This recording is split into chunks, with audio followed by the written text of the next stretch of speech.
কর্তারা ঘুমিয়ে নিজেরাই চাঁদা তুলে সেতু সারাই করলেন গ্রামবাসীরা। 2 মাসেরও বেশি সময় ধরে পুরুলিয়ার বলরামপুর ব্লকের অন্তর্গত পুনবাইত গ্রামের একটি গুরুত্বপূর্ণ সেতু ভেঙে পড়েছিল। প্রবল বর্ষণের কারণে ক্ষতিগ্রস্ত হয় সেতুটি। প্রায় 10 থেকে 15টি গ্রামের মানুষের যাতায়াতের একমাত্র ভরসা। কিন্তু সরকারি সহায়তার জন্য দীর্ঘ অপেক্ষার পরেও কোনো কার্যকর পদক্ষেপ না নেওয়ায় শেষ পর্যন্ত গ্রামবাসীরা নিজেরাই ভাঙা সেতু মেরামতের কাজে হাত লাগালেন। গ্রামবাসীরা স্বেচ্ছাশ্রমে অর্থ সংগ্রহ করে এবং নিজেদের শ্রম দিয়ে সেতুর ক্ষতিগ্রস্ত অংশ সারানো শুরু করে। এই উদ্যোগ শুধু তাদের দুর্দশাগ্রস্ত জীবনের চিত্রই তুলে ধরে না, বরং স্থানীয় প্রশাসন এবং রাজনৈতিক নেতৃত্বের ভূমিকা নিয়েও গুরুতর প্রশ্ন উঠতে শুরু করেছে। এই ঘটনায় স্থানীয় রাজনীতিতে তীব্র চাপানোত্তর শুরু হয়েছে। বলরামপুর বিধানসভার বিধায়ক মানেশ্বর মাহাতো শাসক দলকে তীব্র কটাক্ষ করে বললেন, সেতু ভাঙার পর অনেক নেতা পরিদর্শন করলেও 2 মাসের বেশি সময়েও কোনো মেরামতির কাজ হয়নি। তিনি এই পরিস্থিতিকে বর্তমান প্রশাসনের ব্যর্থতা বলে মনে করছেন। একই সাথে তিনি গ্রামবাসীদের এই উদ্যোগকে সাধুবাদ জানান।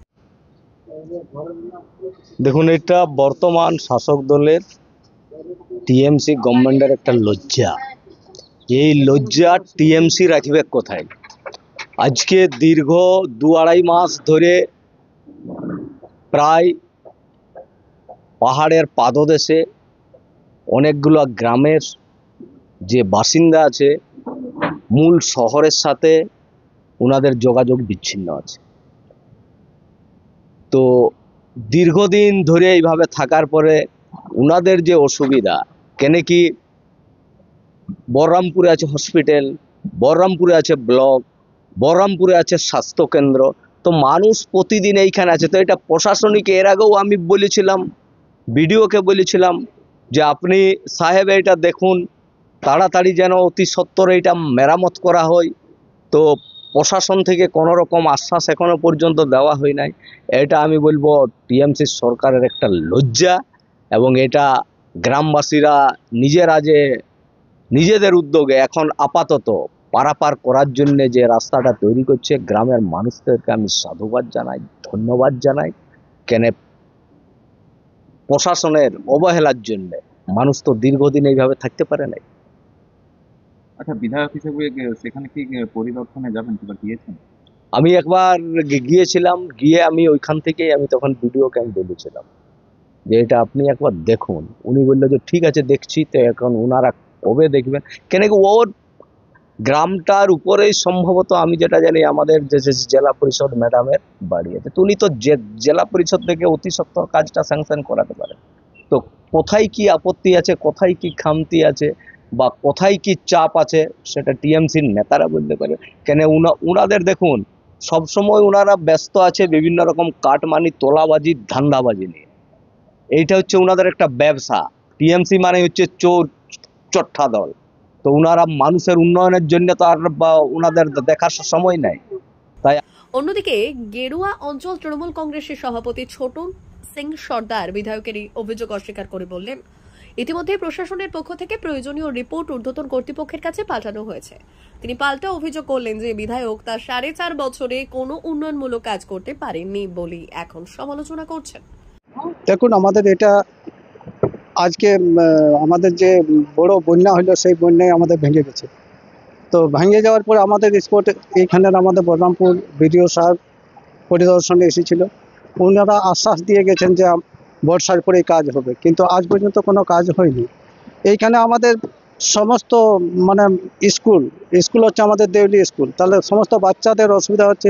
সেরকম পরিস্থিতি হিসাবে রোগী আমরা নিয়ে যেতে পারছি না, গাড়ি কোনো যোগাযোগ নেই, একদম বিচ্ছিন্ন। আর এইখান থেকেই আমাদের জেলা পরিষদের বাড়ি বনবাইতে। আমাদের এই সংসদ থেকে যেমন আমাদের প্রধান মহাশয়া বাড়িও ওনারও এইখানেই, অঞ্চল সভাপতির বাড়ি ওনারও এইখানেই।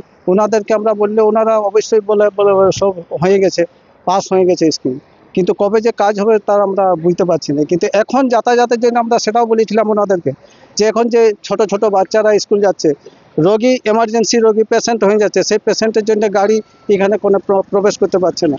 তাহলে আমাদের প্রতিদিন এমন সমস্যায় পড়ে যাচ্ছি যে সীমার বাইরে আর কি। তাই আমরা এখানে গ্রামের লোক আলোচনা করে, আমাদের এখানে একটা ছৌ নাচের পার্টি আছে দীপক সিং বাবু, তো ওনার কন্টিনিউ প্রোগ্রাম, সেই প্রোগ্রাম ওনার করতেও অসুবিধা হচ্ছে, গাড়ি ঢুকছে না, বেরাচ্ছে না, সেই বাইপাস দিয়ে যেতে হচ্ছে। তাই সেই ছৌ নাচের ছেলেরা ইন্টারেস্ট নিয়েছে যে আমরাকে করতেই হবে। তো ওনারা যখন এটা মানে করার প্রস্তুতি নেই, তখন আমাকে কালকে সন্ধ্যায় ফোন করে যে কাকু, রাস্তাটা আমরা বালি বোরা দিয়ে আমরা তো মেরামত করার পরিকল্পনা নিয়েছি। তার সাথে সাথে তখন আমি আমার ওই পাড়ার ছেলেদেরকে খবর দিই, এইভাবে আমরা উদ্যোগটা নিই। আমরা খুব মানে অসুবিধার মধ্যে পড়ে আছি, বারবার এইখানে 4-5 জন মানে পড়ে গেছে, মোটর সাইকেল ভিতরে ঢুকে গেছিল। কোনো রকম ছেলেটি স্কুলের বাচ্চা, সেটা কোনো রকম বাচ্চাটি বেঁচে গেছে আর কি। এইখানে আমাদের গ্রাম বলতে এই মানে এই রাস্তাটার উপরে ভরসা, সেটা হচ্ছে আমাদের পুনবাদ, গোড়গা, বানদি, কাঁসিডি, ভাঙ্গিডি, মাঝিডি, বাগনা, চিরগোড়া, পাটডি, পোঁপড়েকোচা, এতগুলো গ্রাম। পুরুডিটাও এই স্কুলেই আর এই রাস্তা দিয়ে সদর আর কি। সমস্ত এইটাই আমাদের মেন রাস্তা। আর যে আমাদের একটা রাস্তা মানে বাসের যোগাযোগ ছিল, সেই যোগাযোগ থেকেও আমরা আজ বঞ্চিত আর কি। মানে যখন এটা ভেঙে গেছে তখন তার বাস আসতে পারছে না। এটা বাস দেওয়ার রাস্তা ছিল, বর্তমানে বাস আসে না, বাস এটা দিয়ে চলতেছিল তো, কিন্তু সে বাসও এখন পাচ্ছি না আমরা। আধিকারিক তো এখানে প্রশাসনের লোকজনের এখানে দেখা করে গেছেন, হ্যাঁ পরিদর্শন এসেছিলেন, হ্যাঁ কি বলেছেন যে কতদিনের মধ্যে ঠিক হবে? হ্যাঁ, ওনারা তো কথা দিয়েছিল যে বর্ষার পরেই কাজটা শুরু হবে, তো কিন্তু কোনো হয়নি। তো আমরা এখানে যারা আছেন, পলিটিক্যাল নেতা আছে, প্রধান মহাশয় আছে, অঞ্চল সভাপতি আছে, জেলা পরিষদ আছে, ওনাদেরকে বলেছিলাম এখন আমাদের অন্তত যাতায়াতের জন্য সাময়িক যাতায়াতের জন্য কি কোনো ব্যবস্থা হয়েছে? সাময়িক ব্যবস্থাই তো এরকম করেছিল, কিন্তু তারপরেও তো অনেক অনেক ঘটনা ঘটে গেছে। মোটরসাইকেল আমাদের এখানে নেকড়ে গ্রামের সুখদেব এইখানে ঢুকে গেছিল বাইকে, আর এমনি বাইকে অনেকগুলো মানে 5-7 জন বাইকে পড়ে হয়েছে। তারপরে আর কি এই কাজটা। গ্রামবাসীদের এই স্বতঃস্ফূর্ত এবং সাহসী উদ্যোগ একদিকে যেমন তাদের দৃঢ়তা ও ঐক্য প্রমাণ করে, তেমনি সরকারি অবহেলা এবং রাজনৈতিক দোষারোপের নোংরা খেলাও সামনে নিয়ে আসে। তাদের এই পদক্ষেপ প্রমাণ করে যে সংকটের সময়ে যখন কোনো রাজনৈতিক দল বা প্রশাসন এগিয়ে আসতে অক্ষম হয়, তখন সাধারণ মানুষই নিজেদের ভাগ্য নিজেদের হাতে তুলে নিতে বাধ্য হয়। গ্রামত দেখুন, গ্রামের লোকজনেরও আসা যাওয়া অসুবিধা আছে, প্লাস আমাদেরও অসুবিধা হচ্ছে। আমার তো একটা নিজস্ব নাচ পার্টি আছে, প্রতিদিন প্রতিদিন প্রোগ্রাম করতে হচ্ছে, প্রোগ্রামে লেটে পৌঁছানো হচ্ছে, ওইটা দিয়ে যাওয়া আসা হচ্ছে, পুরুটি সিরগি ওইটা দিয়ে তো অনেক ঘোরাঘুরি হয়ে যাওয়া হচ্ছে। তার জন্য নিজেরাই মেরামত করা হচ্ছে রাস্তায়। নিজেরাই মেরামত করছেন? হ্যাঁ। এখানে আপনার ছৌ শিল্পীরা আছেন নাকি আরো গ্রামের লোকেরা আছেন? গ্রামের লোকজনেরা আছে, ছৌ শিল্পী আছে। লোকগুলো কাজ করছে এটাই প্রায় এখন তোমার 5-6 গ্রামের লোকজন গ্রামের লোক কাজ করছে। হুম। কতগুলো ব্যুরো রিপোর্ট, পুরুলিয়া টুডে।